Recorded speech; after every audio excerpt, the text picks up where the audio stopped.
It's time to feel what you've been bottling up. Life in rural America isn't easy. The long hours, the constant pressures, the demands of the land, livestock, and family, it all takes a toll. We're tough and we've got grit, but somewhere along the way, toughness started meaning bottling up emotions and powering through. But here's the truth. That strategy, it's not working and it's poisoning us. Maybe you've noticed and maybe you haven't, but the numbers don't lie. We're breaking down and it's showing up in our bodies, our relationships, and in the rising suicide rates in agriculture. You don't have to carry any of it alone. There's another way. If you're ready to stop being weighed down and start moving forward, my one-on-one good movement guidance is now open. Visit the link in the show notes to learn more and see if one-on-one guidance could be for you.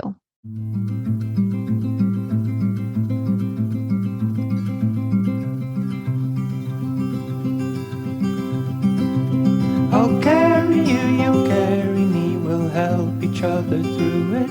Come on and see, good movement draws good movement. Welcome to Good Movement Draws Good Movement, the podcast where farmers, ranchers, and rural folks can grow relationally through awareness, understanding, and effective communication. Hey, it's T. I'm your host, and I, along with my guests, will be covering topics related to drawing good movement. Things like self and social awareness, brain science, positive psychology, extending grace, and so much more. We'll share tools that can help you understand why you are the way you are, why others are the way they are, and how you can use that to step out of self-told lies with grace and compassion to draw good movement in conversations, relationships, and life in rural America. Let's go draw good movement. Welcome back to the Good Movement Draws Good Movement podcast. We have Tom with us again today. And it is the back of dawn while we're recording. And what I mean by that is... Taryn forgot. Exactly. And I have to leave today. And so we are up before dawn. It's like the crack of dawn, but it's the back of dawn because it comes before the crack. I'm going to let that one go by. You just love my humor, don't you? Yep. Anyway, what we want to talk about today is a little, a situation we had this past week, a couple of situations we had this past week. Yeah. So we are calving now, and I think we talked about on our last... Sorry. I got to have a place to put this. Just a second, folks. Hang with me. There. I told him he couldn't put his coffee on the desk because that puts him in danger of spilling it on the computers. I didn't disagree. You're right. Anyway, we are calving. And I think we discussed in our last episode about sandhills calving and moving heavies. Yep. I got some feedback via Snapchat via some friends about that. Yeah. Good feedback? Yeah. Oh, good. So anyway, we've made 2 heavy moves so far. And when we move heavies, we kind of just take opportunities that we see, or that's what we've done these past 2 moves. We didn't necessarily go out intent on making the heavy move, but they were ready to go. And so we cracked the gate.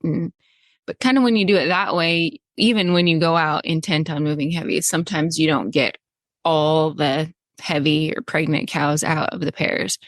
So we had gone out to clean up or like get the rest of the heavies out, and we got 6 head sorted out the first day. No, we got 10. No, the 6, the problem 6. Oh yeah, but just to say that we did win a little, we got 10 in one bunch and then found 6 more. Yeah. So the 6, we had gotten the 10 and we were just basically driving out the pasture and we found 6 kind of together. There was a few pairs there, but we asked them to move down the hill and they did. And these 6 are going right for the gate and we're asking them nicely and they're saying, yeah, I'll do that. And we're saying, thank you. And then we get the gate open. Which they saw. They watched us open the gate.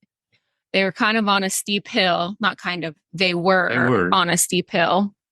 And we asked them to go down the hill. And they did. And they're still seeing the gate. And they get within, I don't know, 10 yards of the gate. And they say, nope. And not even a subtle no. Yeah, just no. Like, maybe they flew us the finger, but if they didn't have cloven hooves, if they had fingers, they would have flown us the finger, I feel like. Yeah. And so we did not get them through the gate, is the moral of that story. We left it alone. We're going to come back the next day. Did we let them sit 2 days or did we come back the next day? No, there was a day in between. I don't remember. It all just meshes. I think we let it ride for a day. But in the meantime, so those were heavies in the oldest group of pairs. In the meantime, the younger set, or where all the cows were, and the younger set of pairs now, those heavies were at the gate and ready to go. And so we let them go. But then the next day, we came out and cleaned up everything. And we got, I don't know, how many did you count? 39. You counted. Yeah, I counted. Once we got. So after that second heavy move and cleaning up, we had 39 heavies that we took through, but they had gone through the gate and we had kind of a little group of pairs there. With 3. We had 3 pairs and 4 heavies. Yeah. And we had one cow that had a calf that went through with the heavies, and Tom had gone to get her. And meanwhile, I was sorting the remaining heavy cows off of the 3 pairs. They sorted beautifully. And then kind of the same situation. The gate is at the bottom of a steep hill, and we brought those 4 back. Or I brought those 4 back, and Tom brought the cow that had a calf back so she could get her calf. And we worked for, gosh, I don't even know how long. An hour? Oh, it felt like forever. Trying to get those last 4 heavy cows to go through the gate. But they stood there because I had gone, you were at the gate by yourself holding pairs and letting heavies go. And I had gone to go grab 3 heavies that were lagging behind because they were fighting and rubbing their faces in the dirt, right, as cows do sometimes. Right. Mostly the dries. Yeah. These were heavy, though. I mean, well, technically they're dry now, but they're not going to be for long. Anyway, the moral of that little story is they watched the heavies walk by Tom at the gate. The other heavies walk by Tom at the gate. They just didn't get to go right then because we needed to get the pairs off. And then when it was their turn to go, it was like they didn't want to go anymore. And it's like you pissed in their Cheerios. Yeah.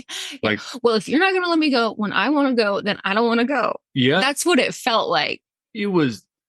I couldn't believe it. I still don't.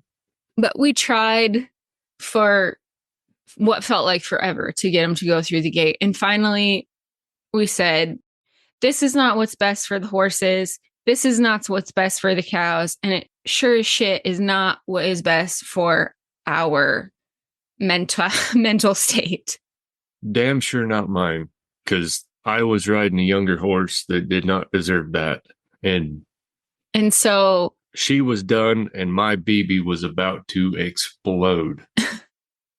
So all this to say, we got beat again. Yeah. And we were at a loss because this was the second time in 3 days that for 10 cows.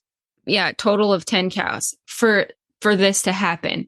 And we're at a loss, and we still sometimes run into this, even though we've been practicing low stress stockmanship for almost 2 decades. Mm-hmm. And so after we let those 4 be and we decided to call it a day there, we, instead of like beating ourselves up about it or trying to figure it out. I mean, like we did discuss and try to figure it out on our own. And at the end of the day, we're still at a loss. And so instead of keeping on in that, what did we do? Well, I think we got to back up a little bit. So we got through the gate. We had to skip a pasture with the heavies and we had to go into the next pasture. It wasn't that big of a deal. It was another half mile to get 39 gathered, and we had a couple of dogs, so it wasn't a big deal to get those 39 out. But like I said, I was riding a younger horse and I felt pretty bad for what I had done to her because she had given me everything she had. Because and I was starting to feel bad. Because we're trying to hold, the forehead wanted to run up the hill and down. And so we're just trying to hold, like, there's not much pressure. We're not putting. They're putting pressure on us. We weren't applying, like we were maintaining. Right. Or barely, trying to. Barely. Or trying to. But those cows, I said that on the day we tried to get the 6, they don't trust us because they never really hooked on to us. And so they can't handle a lot of pressure. And even though we were just trying to maintain, they were feeling a lot of pressure. Right. And so anyway, the horses were up and down the hill trying to just hold them towards the gate. It's not like we were running around like fools. Yeah. There was purpose in the movement. Right. But it just was not in a great spot. So there's a lot of hill climbing. Yeah. So we finally agree that we're going to quit. And I am a 1 on Taryn's personality chart. So I'm at wit's end because 1, on the first day that we tried to get the 6 out, it was textbook.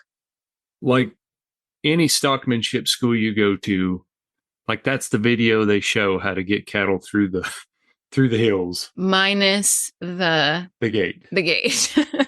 Like you set them up to succeed. You set them up to go through a small space. You set them up to come to buy you. You teach them to stop. You teach them to turn left. You teach them to turn right. All that had been handled right off the get-go when we got them together. And we had a cow that had lost a calf in that bunch. 1 cow that had lost a calf. 1 actual dry cow. And 4 heavies. And when we got to the gate, I always play back like what I could have done different when things go to hell like that. And I thought I had done maybe one thing wrong. But I mean, the response that we got from those cows was just, as a 1, respectfulness is a big thing for me. So when you're that disrespectful to me, I don't get it. Well, you perceived it as disrespect. Yeah. Like I asked you more politely than they deserved when we got them stopped to turn around. And it was like the explosions that you see in the movie.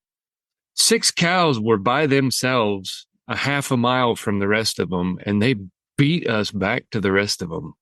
Like when they decided to leave, it was fast. They left. There wasn't a dog, a horse, there was nothing we could do about it. And I am not a cowboy, but I feel like I am pretty damn capable of handling stock. And there was nothing. Yeah, it stung a little. So we let them go back, and then we went back with them, and we ended up getting 2 out of 3. No. 2 out of 6. 2 out of 6. I was thinking we got 3, but we didn't. So that was my take on the first day. Was a big slap in the face. So with back to these 4, we're walking away from the gate, and I'd loosened cinches and thought I better walk her for a little bit without me on her. And I'm just word vomiting. That's all there is to it. That's the only way you can describe it. I'm not upset. I was feeling a lot of stuff. I was pissed off beyond repair at that point. And that's also an indicator that you need to stop. Yeah. When you're handling stock and 100%. Live animals and people. Yeah. When you get to that point, it's like you need to take a beat. And then I was playing the blame game. And then I was pretty much taking it out on anything that wanted to start with me. You, a dog, a young horse, somebody driving by, a fiberglass fence post that was putting, that was looking at him wrong. You sorry sucker. You eyeball me, boy. So I had a mare that was doing great, giving me everything she had. And then Taryn decided she was going to go grab the drag or do something on one direction. And this girl we had to cross the pasture. We had to cross has a lot of green in it. And so I was just trying to keep everything moving towards where we needed to be. And anyway, then when I left, his horse didn't want to walk with him. She wanted to go with my horse, and he had feelings about that. Yep.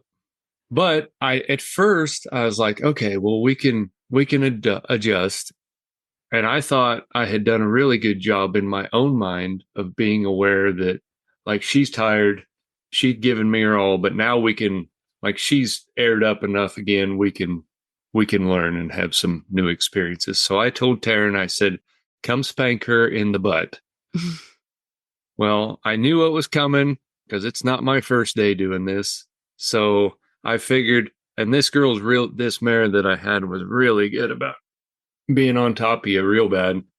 She sometimes needs some support, and so she looks for it from you. Right. However she gets it, if she's standing on top of you, that's good enough for her. So when I went up and tapped her, she did what she should have done and jumped forward. And I had thought I had stepped out of the way because I knew what was going to happen. Like when Taryn spanked her, she was going to jump right on top of me. And that is exactly what she did. And then he got mad. And then I said no. Yeah, because I was going to... He in my way, say you don't jump on me. But you asked for it, and I told you that. And then you got back on, which is what needed to happen, because you weren't in a frame of mind there to be leading her. No. You probably weren't in a frame of mind to be riding her. No, I was not. But at least we were moving faster than a dropped anchor walk. She handled your frame of mind on top of her better than leading her. Which she describes it as a frame of mind like it's no big deal. Animals need support from you, whether it's cows, dogs, horses, people, whatever. There are times when I am not that mature. Okay, but it takes maturity to admit that. Oh, like I see those guys that are really handy or super good at keeping themselves composed, and it's like nothing ever gets them worked up. And I really strive to try to emulate that. But oh boy. I don't know that it's nothing ever gets them worked up. I think stuff does get them worked up. They just are maybe better or more seasoned at working through it quicker. Or they're not verbal processors. Or maybe they work through things quicker and don't let stuff build like you sometimes do. And me. I'll be honest, me. I don't feel like I let it build. I feel like I just spew it out. It just happens with everything. But anyway, what did we end up doing that day? Well, I had suggested it, and then the speed of commerce / life caught up with us, and I just didn't get it done. So after we got our butts handed to us the second time, I was like, did you do that? And you said no. But we're going to now. So I reached out to our mentors, the people that I look up to a great deal, who are basically like mom and dad away from mom and dads. Oh, come on. They're too young to be our parents. I know. But they are our mentors, and they are very, very, very good at what they do. They're very well versed in low stress stockmanship. They're great.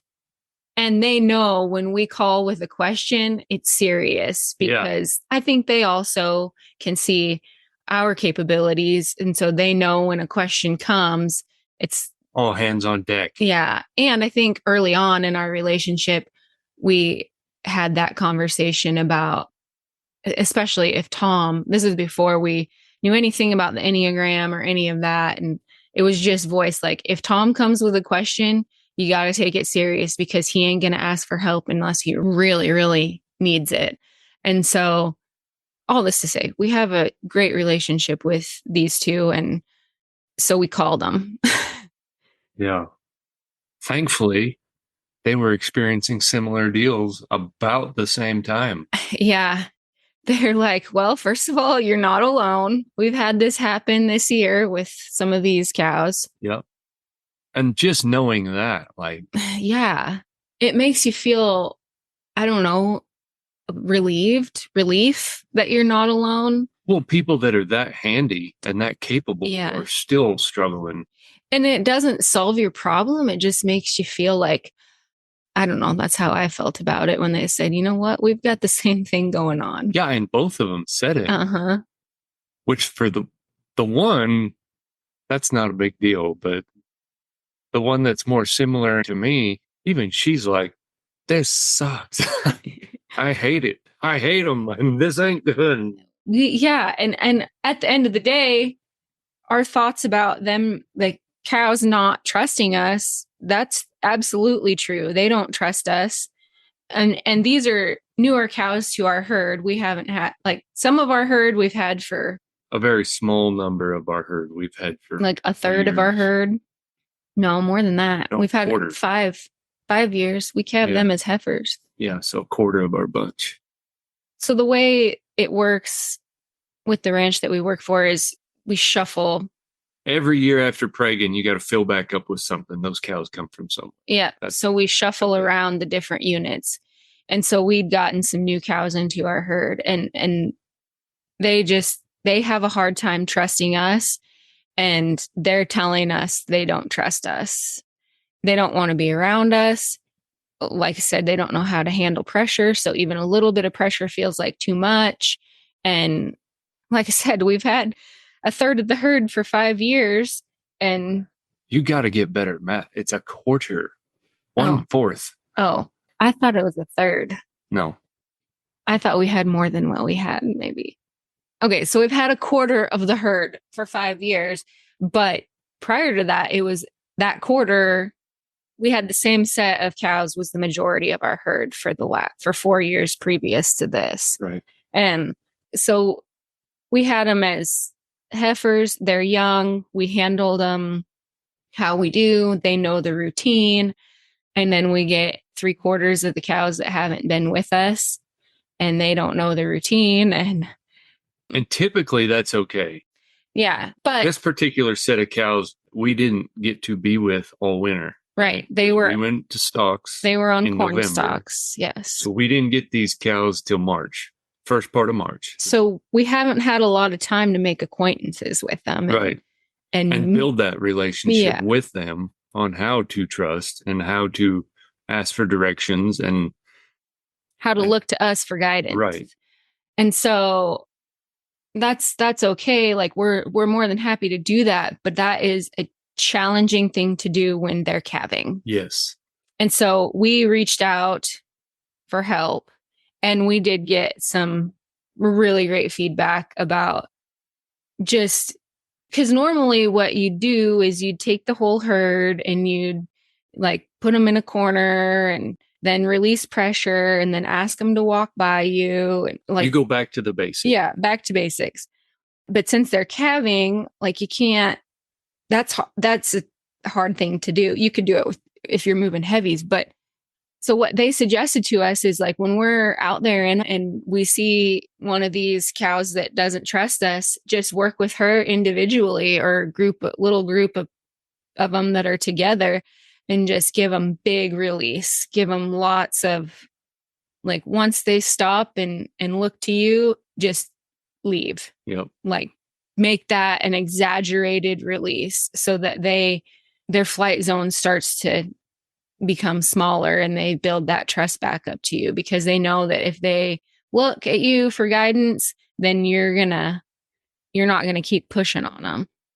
And so I guess why I wanted to talk about this is because earlier in the morning, before like we were headed out to, well, we were trotting over to the older set of pairs before we had the situation. It wasn't a great interaction with those four.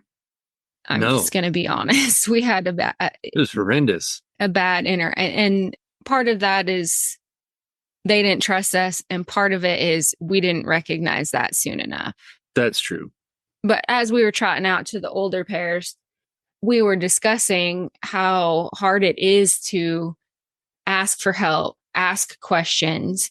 And when we got through that day, which was the day before yesterday, I was like, hey, do you want to record a podcast about this?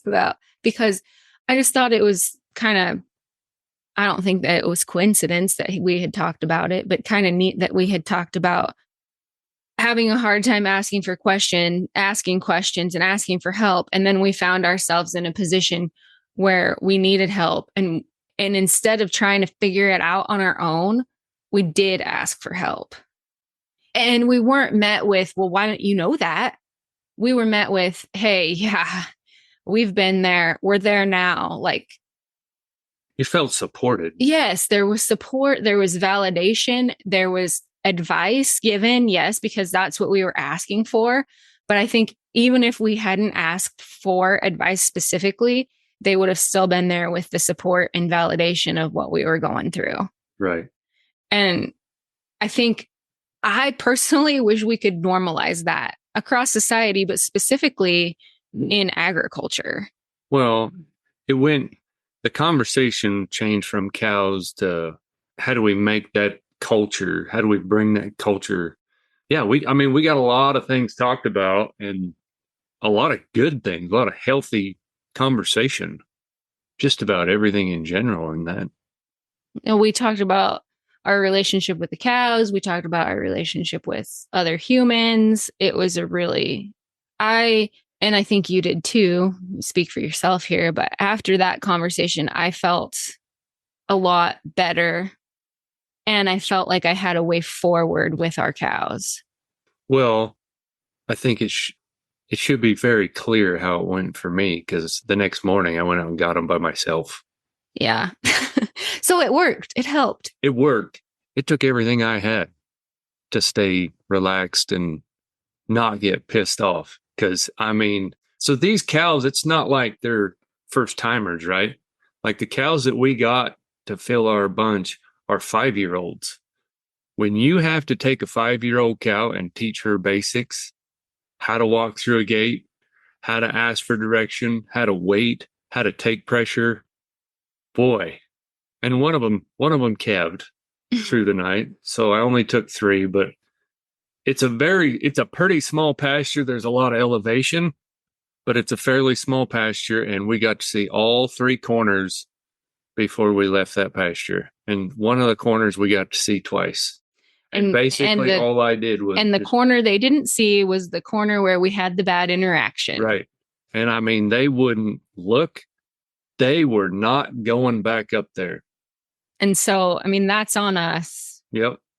So rather than go up the gate or up to the gate and go about a third of a mile down the hill into the heavies, we went 3 miles around out another gate at the top of a hill through all the pairs. It was absolute, like I just became annoying to them, I think. And they're like, whatever. But when I got them out, I texted those people a picture, because for me to go out there and do that, to me, it does show that whatever you're training people to do, that validates it for me, because all I thought was hate. Like I absolutely... Well, before we asked our questions. But that also, I want to point out here that we were both confused and different levels of mad at the end of that day. I was not as upset as he was, as illustrated by him asking me to share my feelings. So I did. And he said, "That's it." And I said, "What do you want me to feel?" But anyway, we were both confused and different levels of upset that day. After that conversation, it brought us back to compassion and learning. Yes, it brought, but compassion first. And so then you were able to go out yesterday and be like, I don't care how long it takes. This could take all day. This is the only thing I have to do today. And it goes back to what we talked about last time we were both on the podcast 2 weeks ago, when I said we have to sometimes just move at the pace of nature. And we can't always get things done as fast as we would like to. We have to move at the pace of nature. But when you think about the time that took, so like people that train horses, it's repetition, cows, it's repetition, dogs, it's repetition, whatever. It took me an hour and 45 minutes to get 3 head out a gate. So if you figure it took a half an hour, right? So if every time I'd go out there and spend 1 minute or 30 seconds through the winter, like that's where I'm saying we didn't have time to build that. Right. If you took 30 seconds every time you were around them, each cow, while you're moving them, just to stop them, have an interaction, send her, and do that 10, 12 times, well, over the course of the winter, you got those cows trained. When you just get those cows, so basically we're trying to force that relationship, everything that we needed. And they're not in a place to do that. No. They don't know. No, they're not. I guess this also goes back to when humans are reacting some kind of way to you. You don't know what they've been through either. And you don't know, like they may not trust you. And so you got to give them space, and it takes as long as it takes. Yep. And I hate to cut this conversation short because it's going really well, but I do need to get ready to go to the airport. Okay. Do you have anything you want to final thought? No, this has actually been a very good one for me. I enjoyed this one. Not that I haven't enjoyed them all. Wow. Anyway, until next time, draw good movement. Thanks so much for tuning in. I'm so grateful for you. If you found value in this episode, I'd love for you to share with others who might also benefit from tuning in. Share by word of mouth, send it in a text, take a screenshot and post it on social media, or share however you prefer. And if you haven't already, hit the follow or subscribe button so you never miss an episode. Until next time, draw good movement.